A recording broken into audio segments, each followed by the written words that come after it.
For several years now, Northwest Adventists have been traveling around the world sharing the gospel of Jesus Christ.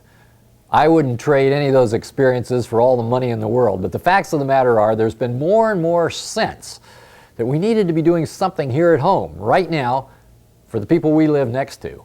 And so the idea of Hope for the Homeland was created. And I want to thank all of you that have already been involved or are planning to be involved in this new exciting initiative, DVD evangelism. And people bought into it. Pathfinders, young people, lay people, pastors, even administrators. In fact, right outside here, out in our own parking lot, in this business community, we invited the people to come for that special prayer service on September 11. To date, we've had more than 200 of these meetings in various communities around the Northwest, with over 400 planned before the end of the year, and that is exciting. I'm speaking on baptism. Jesse? And I'm speaking on the millennium. Talisha?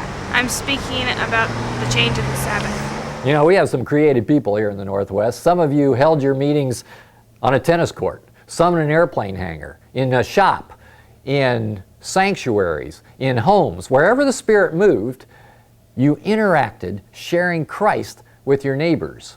Corky Stebbins of Lakewood, Washington, is one of these lay members that's been involved. He says it's really God's thing, but he had to use him.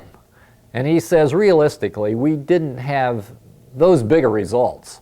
He said, maybe one serious interest. He said, but for what it did for him, it was worth it. Because he said, I used to know my Bible. He said, but now I know the texts and where they live. That's what we're looking for. Get these people where they know their Bible. Corky touched on two important points.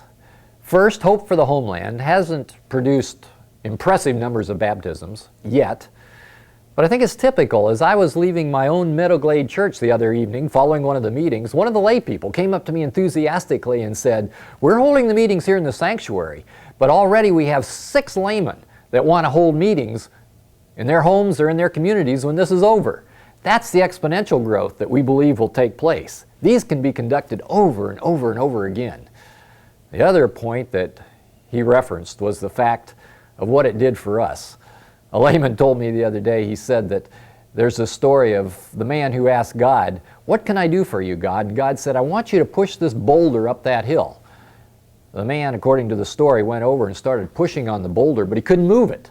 And he pushed and try as hard as he could. He just couldn't even budge it. He'd go away and come back a few days later and push again with all his might. This went on for weeks, and finally, in frustration, the man said, God, I've tried and I've tried, but nothing's happened. Everything's the same as before. And God said, oh no, look at yourself. You're different. You're stronger. And the next time I ask you to do something for me, you'll be better prepared.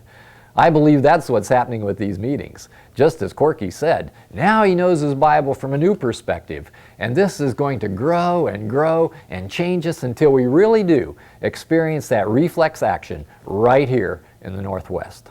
And I want you to now, with your congregation, watch some of this excitement as you see your friends and neighbors here at home spreading the gospel as our crew from Northwest Spotlight on Mission has chronicled.